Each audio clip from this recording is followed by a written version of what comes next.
নমস্কার বন্ধুরা, আমি সরমা দুই বোনের জুটি চ্যানেলের রান্নাঘরে আজকের ঘরোয়া রেসিপি বরবটির ভর্তা।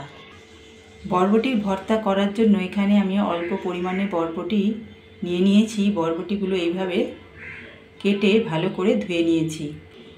নিয়েছি একটা কাঁচা লঙ্কা। কাঁচা লঙ্কার জায়গায় বন্ধুরা তোমরা একটা শুকনো লঙ্কাও নিতে পারো। অল্প বরবটি বলে নুনের পরিমাণও অল্প পরিমাণে নুন, অল্প পরিমাণে হলুদ, অল্প পরিমাণে চিনি। কেউ যদি মনে করো চিনি দেবে না, তাহলে চিনি দেওয়ার কোনো দরকার নেই। আর সামান্য অল্প পরিমাণে একটু কালো জিরে।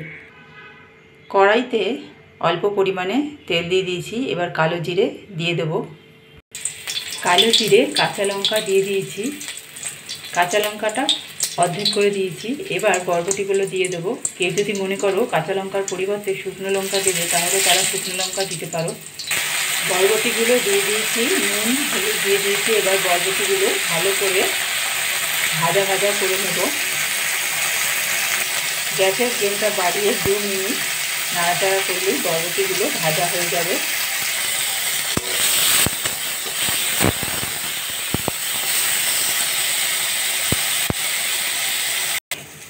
বরবটিগুলো ভাজা হয়ে গেছে। এবার চিনি দিয়ে দিলাম।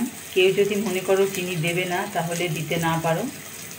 অনেকে চিনি দিয়ে মিষ্টি খেতে পছন্দ করে না। যারা মিষ্টি খেতে পছন্দ করে তারা মিষ্টি দেবে, আর যারা পছন্দ করো না তারা একদমই মিষ্টি দেবে না।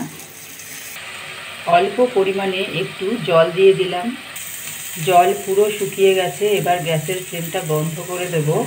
বরবটিটা ঠান্ডা হওয়া পর্যন্ত অপেক্ষা করব। বরবটিগুলো ঠান্ডা হয়ে গেছে। এবার মিক্সির বাটিতে নিয়েছি, পেস্ট করে নেব। পেস্ট হয়ে গেছে।